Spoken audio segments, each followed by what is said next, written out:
I'm Randy Aldridge. Thanks for joining us for Political Pulse. I'm here with John Thompson. We got a lot to talk about today.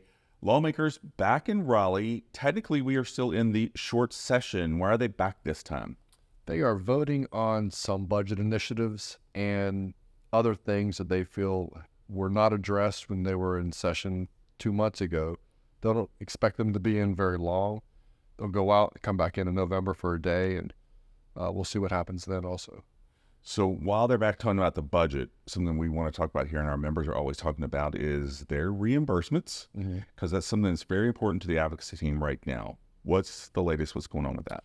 We've advocated heavily this year for physician reimbursement rates to be increased.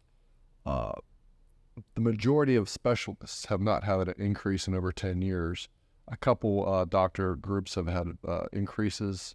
Primary care physicians and I think OBGYNs have had an increase. But the vast majority of specialists have not had an increase in over 10 years.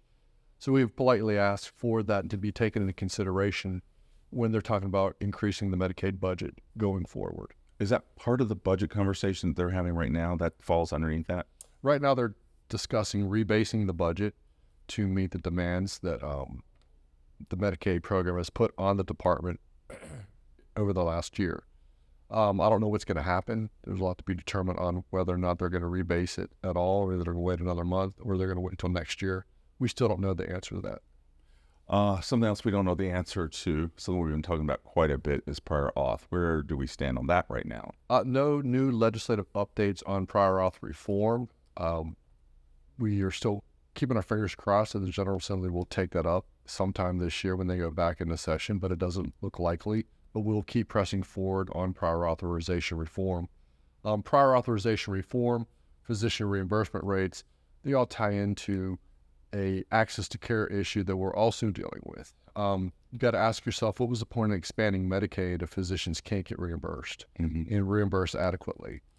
So we have a lot of access to care issues, and if doctor practices are closing down because of administrative burden, you create even more backups in the ED. And again, you have to ask the question, why expand Medicaid if you've got no doctors to take care of these patients?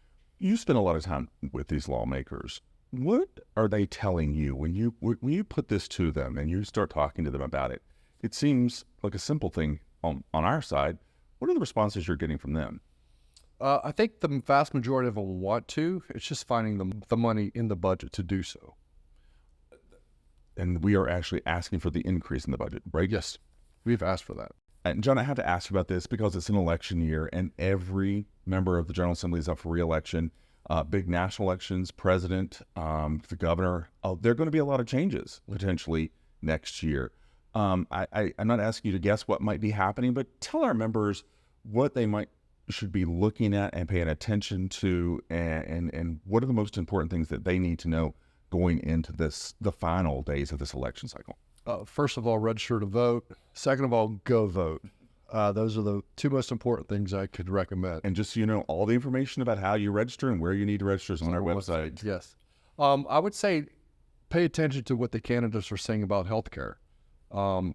Ask them what their healthcare position is. We don't hear a lot of talk about healthcare right now, but that doesn't mean they don't have, each candidate running doesn't have a healthcare plank or platform to run on.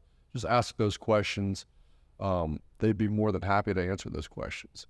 But I think for the medical side and our members, again, we got to make sure that whoever gets elected is going to take care of the physicians in the way that they need to be taken care of so they can take the best care of their patients. And it's going to be a tight race no matter what. Yes. For all of them. Yes. Yes, across the board. Yes.